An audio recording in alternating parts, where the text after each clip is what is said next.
Hi, ఈరోజు మీకు స్వాగతం మై ఛానల్.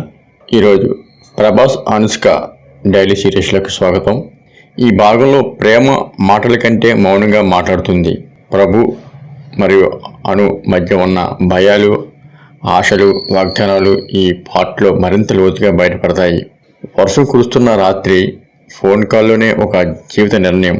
మీడియా రూమర్స్ మొదలయ్యే ముందు వాళ్ళిద్దరి మధ్య జరిగిన అత్యంత హృదయ క్షణాలు ఈ వీడియోలో చూడవచ్చు. ఇది ప్రేమికుల కోసం కాదు, ప్రేమ నిజంగా అనుభవించిన ప్రతి హృదయం కోసం. హైదరాబాద్ రాత్రి, నగరం నిద్రలోకి జారుకుంటున్న ప్రభాస్ మనసు మాత్రం మెలుకునే ఉంది. ఫిలిం సిటీ వెనుక ఉన్న ఆ పాత గెస్ట్ హౌస్ బాల్కనీలో నిలబడి చేతిలో కాఫీ మగ్ పట్టుకుని దూరంగా మెరిసే నగర లైట్లను చూస్తూ ఆలోచనలో మునిగిపోయాడు. అనుష్క ఆ పేరు అతని గుండెల్లో నిదానంగా మోగింది. ఈ ప్రయాణం ఎంత దూరం వస్తుందని అతను ఎప్పుడూ ఊహించలేదు. 4 రోజుల క్రితం ఆ షూటింగ్ ఫ్లోర్లో లైట్స్ ఆఫ్ అయ్యాక కూడా వాళ్ళిద్దరూ అక్కడే ఉండిపోయారు. ప్రభాస్, నువ్వు మారిపోయావా? అనుష్క అడిగింది. కళ్ళల్లో ప్రశ్నలతో ప్రభాస్ నవ్వాడు. మారలేదు, కానీ నిన్ను చూశాక నేనే కాకుండా పోతున్నాను. అనుష్క మాట లేక నిలబడి చూసింది.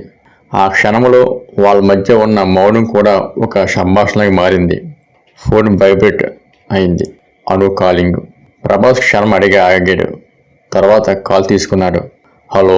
ఆ గొంతులో ఎదురు చూపు ఉంది. నిద్ర రావడం లేదు. అను స్వరం మెల్లగా అంది, కానీ లోతుగా. నీకు కూడా కదా? అతను అడిగాడు. ఫోన్ అవతల చిన్న నవ్వు. ప్రభాస్, మనిద్దరం ఇలా ఎక్కడికి వెళ్తున్నాం? ఆ ప్రశ్న గాలి తాకినట్లే అతని గుండెలో తాకింది.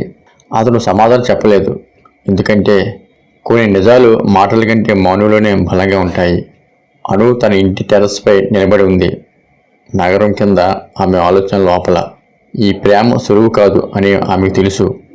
సినిమా, పేరు, కేర్, సమాజం ప్రతి ఒక్కటి వాళ్ళ మధ్య ఒక గోడలా నిలుస్తుంది. కానీ ప్రభు కళ్ళలో ఆమె చూసిన ఆ నిజాయితీ, అది ఏ గోడనైనా దాటే శక్తి కలిగింది. ప్రభాస్, ఆమె మెల్లగా అంది. చెప్పు.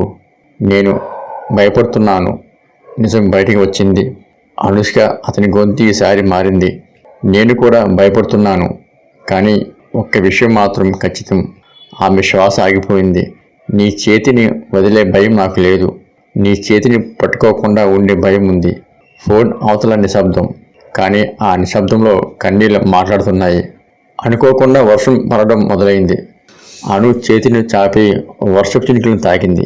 ప్రభాస్, ఈ వర్షంలో మన ప్రేమ కూడా అకస్మాత్తుగా వచ్చింది కదా? అవును, అతను నవ్వాడు.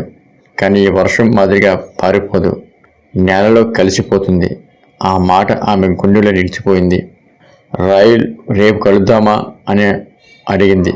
అవసరమా అడగడం? ప్రభాస్ స్వరం నమ్మకంతో నిండిపోయింది. ఫోన్ కట్ అయిన తర్వాత కూడా వాళ్ళిద్దరూ అదే స్థితిలో నిలబడ్డారు. ఎందుకంటే ప్రేమ అంటే కలిసి మాట్లాడడం మాత్రమే కాదు, దూరంగా ఉండి కూడా ఒకేలా అనుభవించడం. ఆ రాత్రి ఇద్దరు నిద్రపోలేదు, కానీ ఇద్దరి గుండెల్లో ఒకే కళ. భయాల మధ్య కూడా చేతులు విడవని ప్రేమ. మిగతాది వచ్చే భాగంలో విందాం. వచ్చే భాగంలో ముఖ్యమైన విషయాలు. మీడియా రూమర్స్ మొదలవుతాయి. అనుస్ తీసుకునే కఠిన నిర్ణయం, ప్రభాస్ ఎదుర్కొనే మొదటి పెద్ద పరీక్ష. ఈ అంశంపై స్టోరీ ఉంటుంది. Thank you all.